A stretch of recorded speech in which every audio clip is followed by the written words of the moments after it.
السلام عليكم، ازيكم عاملين ايه؟ لو اول مره تشوفوني في قناه يوميات انا واخواتي ما تنسوش تدوسوا على زر الاشتراك وتفعلوا الجرس عشان يوصلكوا كل جديد.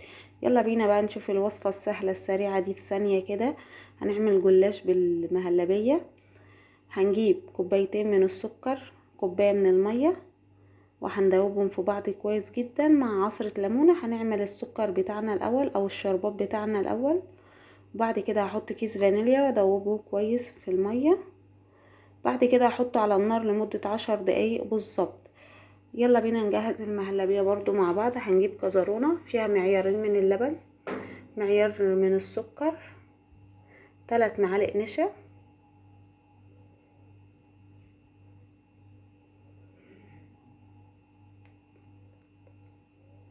وندوبهم في بعض كويس كده.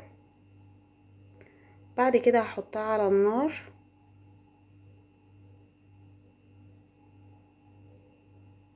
اشتغل بقى تقليب وهي على النار كويس كده لحد ما تتقل معايا.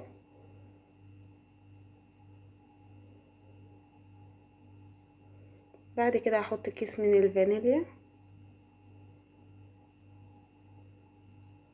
زي ما انتوا شايفين كده تقلت معايا.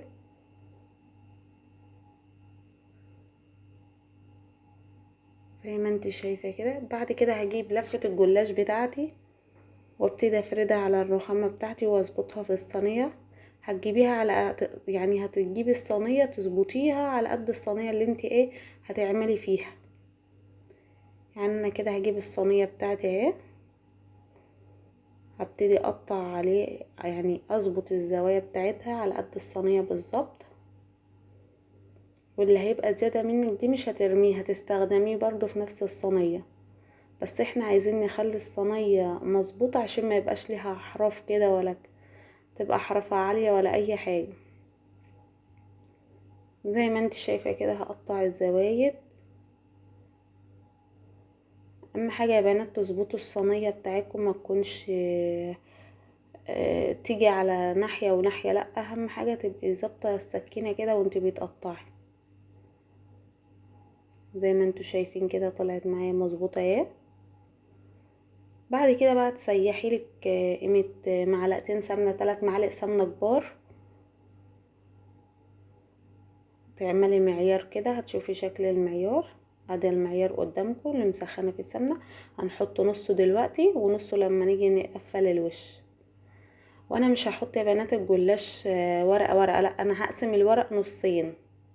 زي ما انت شايفه كده قسمته نصين اهو. حطيت الطبقه الاولى، لا مش هحط ورقه ورقه والكلام من ده، لا، انا هقسمه نصين. وكترت السمنه من تحت عشان تطريه برضو.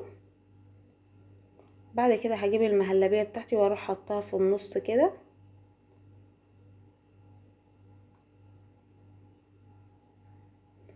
خليكي ماشية معايا خطوة خطوة عشان ما تتوهيش.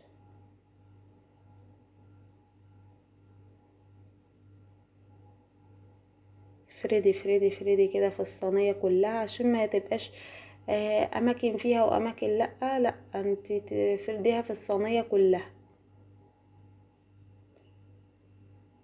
بعد كده الاحراف بقى اللي قلتلك ما ترماش هنحتاجها، هنبتدي نحطها في الاحراف بتاعه الصينيه عشان ما تبقاش حته عاليه وحته واطيه. لما حطينا المهلبيه ممكن اللي في النص يبقى عالي، لا، احنا هنحطها على الاحراف كده، هنظبط بيها الاحراف بتاعتنا.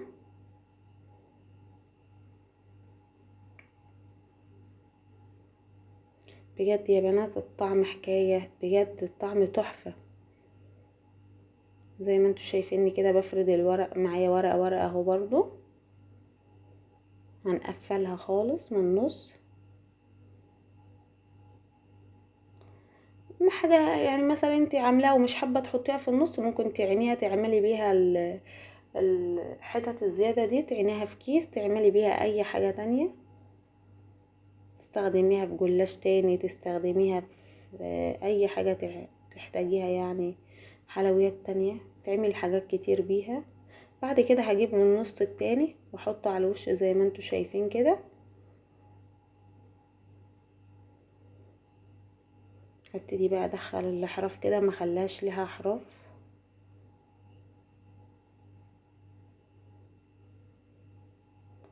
زي زي ما انتي شايفة كده معايا.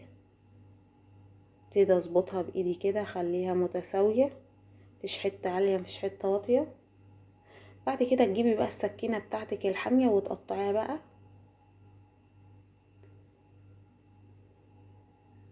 زي ما انت شايفة كده التقطيعة اللي تعجبك. انا بجيبها الاول 4/4 كده، وبعد كده هبتدي اقطع التقطيعة بتاعتي. هنعملها مثلثات زي ما انت شايفة اهو. جيبيها مثلثات كده، تعمليها سمبوكسات. انا جبتها مثلثات اهو، بعد كده هقلب التقطيعة اخليها سمبوكسات اهو كده اهو. قلبتها سمبوكسات اهو. انتي شفتي التقطيعة انا وريتها لك كانت ازاي. اهم حاجة سكينتك تبقى حامية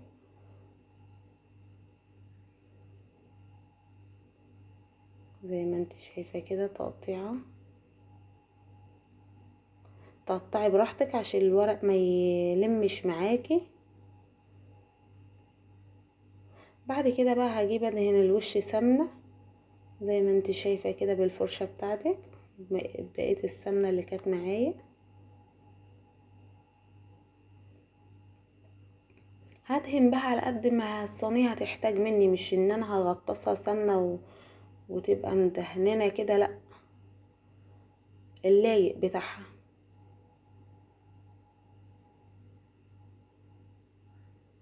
زي ما انت شايفة كده بدهنها، غرقاها كده سمنة. مش تغرقها ان انت تدلقي المعيار كله، لا، برضو على حسب ما انت شايفة الصينية محتاجة. الجلاش محتاج معاكي ايه؟ جلاش بالمهلبية اصلا مش بيبقى محتاج سمنة كتير، مش قدناها السمنة اللازمة بتاعتها وكفاية اهو. هنسيبها كده على ما السمنة تتشرب في قلب الصينية. بعد كده بقى هتدخليها الفرن على درجة حرارة 200-250 يعني بالظبط 17 دقيقة 20 دقيقة. تطلعها من الفرن 20 دقيقة بالظبط او ربع ساعة. بعد كده بقى تكوني ايه لما تيجي بقى تجهزي الصينية دي. العسل بتاعي برد اهو، انا عملته في اول الوصفة. على ما اخلص صينية الجلاش وتطلع من الفرن اروح سقيها على طول. شايفين العسل بتاعها او الشربات عامل ازاي؟ لا تطلعي العسل سخن لا الجلاش سخن، حاجة من الاتنين. لا العسل الشربات هو اللي سخن لا الجلاش اللي سخن. انا طلعت الصينية من الفرن على طول وسقيتها زي ما انتوا شايفين. وده منظرها كده في الاخر. بجد يا بنات شايفين منظرها؟ اللهم صل على النبي عليها. مش هتاخد معاكي 10 دقايق بالظبط تكوني خلصتي صينية جلاش كده وانت قاعدة. وحاجة تفرحي بيها لولادك. زي ما انت شايفة كده هبتدي اطلعها معاكي وتشوفيها.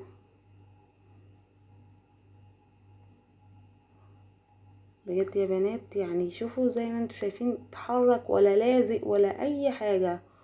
والمهلبية في من جوه كده طعمها يشهي. شايفين المنظر؟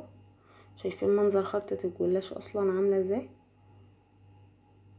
وحاجة مش مكلفة وفي بيتك مش هتخسري اي حاجة. احنا عملنا اي حاجة مسكرة كده واحنا قاعدين، بدل ما نخرج نشتري اي حاجة من بره تقدري ان انت تعمليها في البيت بكل سهولة، مش هتاخد معاكي وقت.